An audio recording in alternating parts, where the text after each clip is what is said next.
Dr. Matt Buffin. Thank you for being here today. Today we're going to talk about low back problems, the most common reasons why people have low back pain, which is very common. About 80% of all people will experience low back pain in their life. So, number one, my back is out again.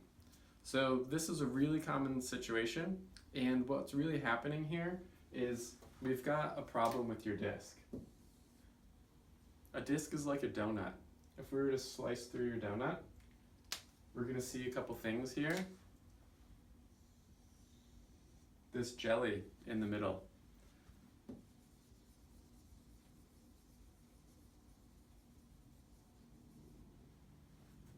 When this jelly starts to push through this layer, this is a little tear of the cartilage. Eventually, it can push back with enough force that it starts to bulge this out, or even push it more focally, and that's called a herniation. So we've got a few different things that can show us what's going on with a back problem. We do not want the jelly here to get out into here or to start to get away from that container of the disc. Usually this happens when people will wake up in the morning and they'll have a really difficult time standing up straight. They may be stuck forward or off to the side. Kind of feels like your spine is a question mark. That's not cool. Then the other thing that happens a lot of times when people sit or drive, when they're sitting they start feeling that ache and they have to shift around. Essentially we're putting that pressure on part of this disc, and it's putting pressure into this jelly to push towards the back side. Disc injuries are not good. The next thing that we're going to talk about here is a muscle strain. So we think about a muscle. A muscle is supposed to be able to both stretch or slide as well as contract.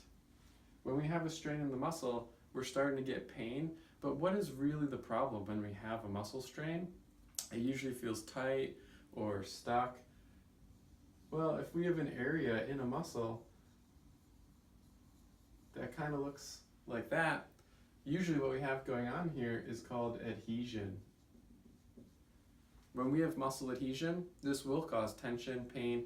It'll also squeeze into things like your disc, causing that to get worse faster, which is not good. Then the next thing we have is we've got a spine, and if our joints start to break down or people have arthritis, what we have here is we'll have some bony growth along the joint. And when this happens, nerves have an area that they have to be able to travel through here, and if that nerve is getting compressed, that's going to be a problem. Usually this can be felt as numbness, tingling, or when you go backwards, you'll feel that pinching pain. That's not cool either. This obviously gets worse as people get older and the space for the discs gets smaller. As that happens, our joints have no choice. If this space here, which is supposed to cushion things, can't do that, well, the joints are going to start to rub, and that's going to create arthritis. And then lastly, sciatica. So this is a really vague term that just means we've got some pain going down the leg. This can be coming from your back, or it can be coming from the nerve, the sciatic nerve, as it travels down through your hip. I like to visualize this one as well if we're talking about this being a muscle in your hip, and that nerve is like a garden hose trying to get over that spot. That can get stuck to the adhesion, and that's called a nerve entrapment.